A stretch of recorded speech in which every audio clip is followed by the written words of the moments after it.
이제 CCTV가 뭐 300대라 그러는데 이게 오히려 더 문제가 될 가능성이 좀 되게 높다고 봐요.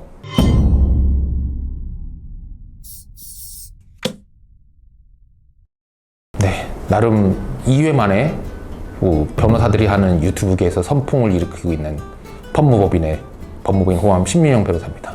반갑습니다. 그 선풍을 일으키는 건 그거죠? 뭐죠? 네, 아니 선풍기가 아니라 저희가 평상시에 변호사님들 하는 유튜브를 저도 좀 즐겨보는 편인데 항상 변호사님들이 하시는 유튜브는 좀 댓글 청정 지역이더라고요. 저희는 데뷔하자마자 조회수도 얼마 안 되는데 제가 긁는 재주가 있는 것 같습니다. 더 발휘해볼까요 한번? 아니 하지 마요. 네, 그렇다고 해서 좀 저번 다뤘던 그 동덕여대 사건 후속 영상을 기획을 해봤고요. 오늘은 좀 매도 나눠 맞으면 맞지 않을까 싶어서 저희 법무부인 호암의 임성순 변호사님 모시고 왔습니다. 한번 소개 한번 해보시겠어요? 안녕하십니까. 저는 법무부인 호암에서 신민영 변호사님 밑에서 다양한 업무를 수행하고 있는 임성순 변호사라고 합니다. 반갑습니다. 저도 그 동덕여대 시위대를 편드는 건 아니거든요, 절대. 그러니까 당연히 형사처벌 대상이 될 거고, 그래서 배상 책임 당연히 져야 됩니다. 이게 이제 결론이고 이걸 강조드리고 싶고, 또 하나는 성인으로서 어쨌든 행동을 하기에 앞서서 뭐 화나거나 충분히 그런 상황이 있을 수 있겠지만 그때 이렇게 폭력적인 방식을 통해서 소통하는 건 진짜로 아니에요. 대학생분들이시고 아직 좀 젊으셔서 그럴 수 있겠지만 겪어보면 이제 그런 방식은 오히려 뭐 대의가 있다 하더라도 대의를 가려버리고 그 싸움터가 이쪽으로 옮겨버리는 경우가 있거든요. 동덕여대 사안 같은 경우도 뭐 지금 여대를 남녀공학으로 전하는 게 옳은가 건전하게 논의할 수 있는 부분인데 오히려 지금 논의는 배상 문제라든지 처벌 문제라든지 이쪽으로 옮겨간 부분이 있어서 뭐 투쟁을 한다 하더라도 좀 전략을 좀 주의해서 짤 필요 있는 것 같습니다. 저도 바빠가지고 지난주까지 댓글을 못 보고 있었는데 저희 그 펌에 있는 임성순 변호사님이 읽어보시고 그 매일매일 그 악플이 늘어나고 있다고. 오늘 한번 악플 읽기 한번 둘이 한번 같이 한번 해볼까요? 네, 이제 악플 읽기를 할 텐데 전부 다 읽는 거는 좀 정신 건강에 안 좋으실 것 같아서 네. 강력합니다, 멘탈. 네, 첫 번째 악플입니다. 변호사라는 사람이 사건에 대한 기본적인 정보도 모르고 이슈에 숟가락 얹으려고 영상 찍어. 네, 그 기사인가요? 이게 첫 번째 악플 내용. 예, 이슈에 숟가락 얹으려고 한 건 맞습니다. 어떻게 하셨지? 그리고 사건의 정보에 대해서 혹시 뭐 추가로 밝혀진 정보가 있나요? 좀 말씀을 주시면 한번 또 얘기를 해보면 좋을 것 같은데. 제 생각에는 저희 영상이 다른 변호사님들이 찍는 어떤 라이브 영상 편집본이나 이런 거에 비해서 짧은 영상이다 보니까 사실관계에 대해서 하나하나 다 짚고서는 설명을 하는 방식보다는 이런 법적인 문제가 있을 수 있지만 이걸 재판으로 가져갔을 때 현실적으로 재판 과정에서 생길 수 있는 문제점에 대해서 말씀을 해주셨던 건데 이제 그런 다른 변호사님들의 유튜브 길이를 생각을 했을 때 저희가 좀 부족한 상태에서 한 게 아닌가라고 좀 비춰진 부분이 있는 것 같습니다. 그럼 뭐 길게 좀 할까요? 오늘 한 1시간 정도 얘기하려면 얘기할 수 있는데 짚어준 사실관계가 있으시면 거기에 대해서 제가 좀 말씀을 드리고 싶은데 한 가지 찾아보면은 건물 출입할 때마다 학생증 찍고 들어간답니다. CCTV가 전국 대학교 중에서 최고 수준이랍니다. 특정 쌉 가능해요. 네, 조회수 낮고 추천수 낮은 이유를 알겠네요. 조회수랑 추천수가 낮나요? 앞으로는 어마어마하게 달린 거네요. 뭐 그래도 말씀을 주셨으니까 두 개 말씀드릴게요. 일단 두 번째부터 말씀드려야 될 것 같아요. CCTV를 만능이라고 생각하시는 것 같아요. 그러니까 CCTV에 얼굴 찍혔으면 바로 잡을 수 있는 거 아니냐 이렇게도 생각하시는데 대표적인 케이스가 혹시 무인 아이스크림 가게 많잖아요. 거기 가보셨을 때 그 물건 훔쳐가는 사진 붙여놓고 너 이거 잡히면 뭐 어떻게 하겠다 이런 거 왜 붙어 있을 것 같아요 그게? 윗면이면 아시잖아요.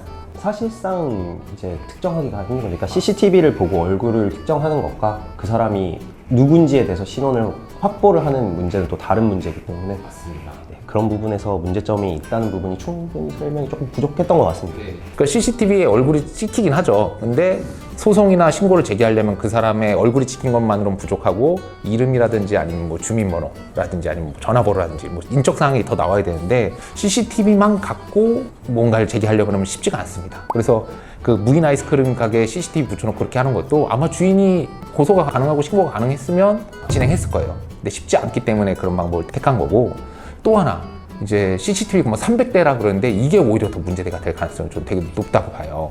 왜냐? 이제 실무에 들어가면 이 사람 얼굴을 일일이 찾는 것도 일이고, 사람 얼굴을. 그리고 두 번째는 거기에 매칭해서 이제 개인정보 찾는 것도 이제 일인데, 결국엔 300대라는 거는 글쎄요. 사람이 그러면 얼마나 더 투입이 돼야 될까요? 찾는데. 그때 찬반 투표 참여했던 인원이 한 2,000명 정도 되니까 그 당시에 이런 소요 사태가 일어났을 때 모든 300대의 카메라를 다 뒤져서 얼굴 하나하나를 특정할 수 있는 동선들을 따야 될 거고, 학교 내에서는 마스크를 쓰고 모자를 썼을 테니까 학교까지 오는 길에 지하철을 뭐 이용하는 과정에서 CCTV에 찍힌 모습, 이런 것들을 다 따져야지 이 사람이 누군지를 정확하게 특정할 수 있기 때문에 2,000명이라고 가정을 한다면은 거기에 한 두세 배는 인원이 더 있어야지 가능하지 않을까 싶습니다. 다시 말씀드리면 동덕여대 학생들이 폭력 사태를 한 분들이 잘했다는 얘기는 아니에요. 그러니까 분명히 이건 형사적으로 손괴죄로 처벌이 될 거고, 그리고 적발이 된다면 민사소송 대상이 될 거고, 아마 거액을 배상하게 될 거긴 한데, 문제는 어쨌든 저희는 실무가로서 여기까지 가기 위한 그 현실적인 어려움에 대해서 짚어보는 겁니다. 옹호하는 건 아닙니다. 그리고 두 번째, 카드 리더기 말씀을 주셨는데, 일단 첫 번째 시위대들이 카드 리더기 찍고 들어가서 시위했나요?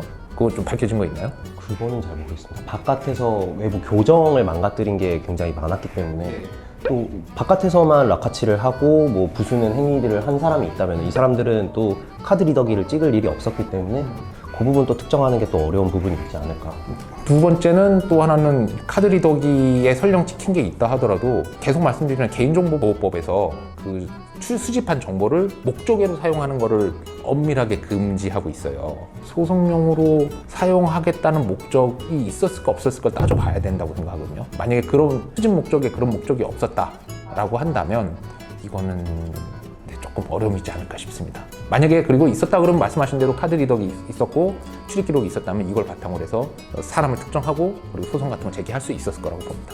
두 번째 악플은 이건 뭐 별로 내용이 없습니다. 스윗한 남 희망회로 돌리네. 희망을 그러니까 뭐 스윗하다는 얘기 많이 듣긴 합니다. 아니, 네, 별로 안 좋은 뜻인 거 알고 있는데 별로 제가 스윗하지도 않고요. 희망한 적이 없는데 저는. 네. 이런 좀 부정적인 의견을 남겨주신 분들의 대체적인 내용을 보면은 동덕여대 학생들이 희망을 가질 법한 이야기들을 이제 변호사님께서 남겨줬다라는 뉘앙스로 해석을 하신 것 같아요. 그러니까 이분들이 죄가 있다 없다를 떠나서 이제 변호사님께서는 현실적으로 재판을 진행하는 게 어려움이 있을 거다라고 한 부분이 동덕여대 학생들이 빠져나갈 구멍이 있다. 라고 이제 희망을 주는 듯한 그런 인터뷰로 비춰지지 않았을까 싶습니다. 희망을 드릴 목적은 아니었습니다. 어쨌든 다시 말씀드리지만 실무가로서 이런 일을 맡았을 때 저희가 만약에 동덕여대 측의 의뢰를 받고 이 사건을 맡았을 때 어떤 어려움이 있을까를 한번 짚어본 거예요. 제가 어제 한번 읽어보긴 했는데 그것도 있던데요. 사건 수임하려고 그러는 거 아니냐. 이런 거 인터넷에 돌아다니면 동덕여대 총학에서 연락이 올 테니까 영리하네 영리해. 네. 이거에 대해서 말씀드리자면 진짜 단언코 말씀드리면 혹시라도 동덕여대 측에서 의뢰가 오지도 않겠지만 온다 하더라도 일단 맡을 의향이 없습니다. 변호사 이것뿐이 안 되는 애들 선임해가지고 이것밖에 안 나왔다. 어떻게 해도 안전평가이기 때문에 꼭 비단 동덕여대 사건이 아니라 하더라도 의뢰인이 여러 명인 경우는 적어도 저희 펌은 좀 기피하고 있습니다. 이거는 뭐 악플이라고 하기보단 좀 비판에 가까운 것 같긴 한데 특정을 못해서 못 잡을 거다? 이해하기 힘드네요. 변호사님인데. 그리고 다른 변호사님들은 부진정 연대 책임을 근거로 한 명만 특정돼도 구상권 청구가 가능하다는데 누가 맞는 건지 요 비슷한 의견으로 걱정 마세요. 한 명만 찾으면 됩니다. 저번 주에 이 부분을 한번 지적을 할까 하다가 너무 길어지는 것 같아서 그리고 저희 법무법인에 기치는 그거잖아요. 죄는 무엇인가? 지루하고 어려운 게 저희 죄라고 생각하기 때문에 너무 길어지는 것 같아서 그래서 이 부분까지 다루지 않았는데 이 시도를 한 적이 있었어요. 실제로 한 명한테 딱 책임을 묻고 그래서 이 연대 책임을 져라. 그게 어떤 경우였냐, 이제 거의 20년 가까이 되죠. 광우병 시위 사태 기억하실 거예요. 그때도 동덕여대 사태와 비슷한 일이 있었죠. 시위대들이 기물 파손을 하기도 하고 뭐 낙서를 하기도 하고 그랬는데 국가 입장에서 이 시위대들이 한 책임을 일일이 다 찾아서 묻기가 어려웠던 거예요. 그 시위에 주동했었던 광우병 운동본부 그 임원들을 상대로 어쨌든 이 시위를 일으켰으니까 니들이 책임을 져라. 그래서 연대 책임져라, 부진정 연대 책임이라는 져라 하고 소송을 건 적이 있었는데 대법원에서 결국에는 어떻게 됐냐? 국가 패소 판결이 났었습니다. 그렇게 하려고 그러면 실질적으로 얘네들이 이 시위대한테 의사 연락을 해서 시켰다는 증거를 갖고 와라. 그렇지 않고서 이 시위대들이 한 책임을 지휘부한테 다 물을 수 없다라고 판결이 난 적이 있었어요. 일벌백계한 차원에서 이 총학을 상대로 소송을 제기할 수는 있겠지만 저는 이 광우병 사태의 예를 봤을 때 시위대가 한 모든 책임에 대해서 증거가 나오지 않는 이상 오늘은 라카치를 하십시오 라고 하지 않는 이상 손쉽게 그렇게 책임을 묻기는 쉽지 않다라고 보고 있습니다. 다시 한번 말씀드리지만 저희는 동덕여대에서 와도 맞은 생각 없습니다. 네. 마지막일 것 같은데 엉터리. 네. 제가 도울 수 있는 다른 일이 있을까요? 네, 아니, 저는 괜찮습니다. 네, 저는 괜찮으니까. 엉터리하고 점점점이잖아요. 네네. 저녁 메뉴 생각하시는 게 아닐까요? 엉터리. 다시 말씀드리지만 저희는 그 다른 변호사님들의 큰 흐름과 다른 의견을 낸 적 없습니다. 손괴죄 맞고 한 사람들은 그리고 뭐 특정이 된다면 손해배상 당할 거예요. 다만 이 절차로 가기 위한 실무상의 어려움에 대해서 짚었을 뿐입니다. 그리고 두 번째 아까 재밌었는데 이런 집단적으로 맡기는 소송에 대해서 또 맡은 변호사들이 어려운 경우가 있어서 주신다 해도 맡을 의향은 없습니다. 이 저번 주에 제가 드렸던 말씀 같은 경우는 누굴 편든다는 게 아니라 어떤 사안을 보실 때 좀 풍부하게 보시면 도움이 되잖아요. 풍부하게 보셨으면 하는 마음에 드렸던 말씀입니다. 이 영상에는 무슨 댓글 달릴지 궁금한데 네. 그럼 다음 주를 기대해 보겠습니다. 뭐 악플은 여기까지 읽고 이제 한번 댓글을 다시는 분들이 원하시는 아마 학교에서 그러면 조치를 한다면 어떤 조치를 할 수 있을지는 한번 임성순 변호사님이 짚어봐 주시면 좋을 것 같아요. 뭐 일단 손괴를 한 점은 명백하니까 손괴죄에 대해서는 이제 고소를 할 수 있는데 지금 나와 있는 정황상 총학이 주도를 했다라는 정황이 존재하는 거고 제가 뭐 정확하게 모든 자료들을 뭐 매번 업데이트해서 보지는 않지만 단톡방들이 요즘에 좀 캡처본으로 돌아다니고 있는 것 같더라고요. 근데 이제 그 단톡방의 내용도 익명방이어서 뭐 울고 있는 제이지 뭐 이런 사람들이 얘기한 내용들이어서 이 사람이 총학에서 어떤 지위를 가지고 있는 사람인지 실제 총학 사람인지 아니면 단순 가담자인지 방관자인지 그런 것들을 다 알지 못하기 때문에 고소를 하더라도 정말로 명백하게 특정이 될 수 있는 사람이 있다고 한다면 그 몇 명 외에는 뭐 불상으로 해서 이제 고소장을 제출을 할 것 같고요. 이제 그렇게 된다 그러면은 이제 재물손괴가 뭐 명백하게 혐의가 인정이 될 것 같은데 이제 민사적인 문제로 돌아왔을 때 뭐 형사적인 부분이 재물손괴가 인정이 된다 그러면은 불법행위에 대한 것도 손해배상 청구가 들어갈 것 같습니다. 네. 근데 이 부분에 대해서는 아까 뭐 같은 연장선에서 형사 처벌의 대상이 되는지가 누군지가 명백하지 않은 상황이기 때문에 민사를 제기한다 그러더라도 정말 가담했던 몇 명의 사람들을 상대로 소를 제기를 한다 손 치더라도 그 사람들에게 동덕여대에서 주장하는 54억 원 전부를 다 청구를 할 수 있을지 인용이 될 수 있을지의 문제는 또 다른 문제일 것 같기는 합니다.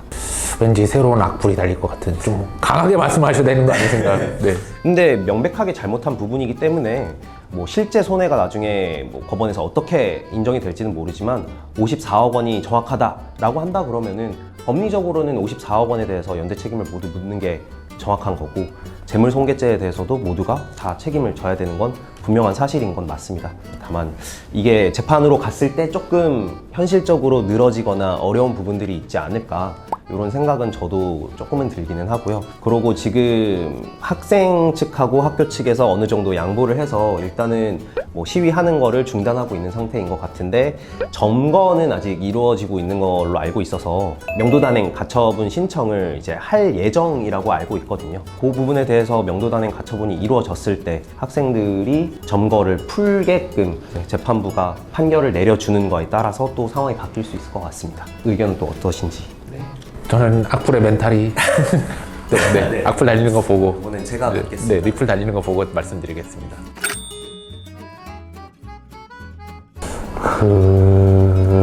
쉽지 않죠.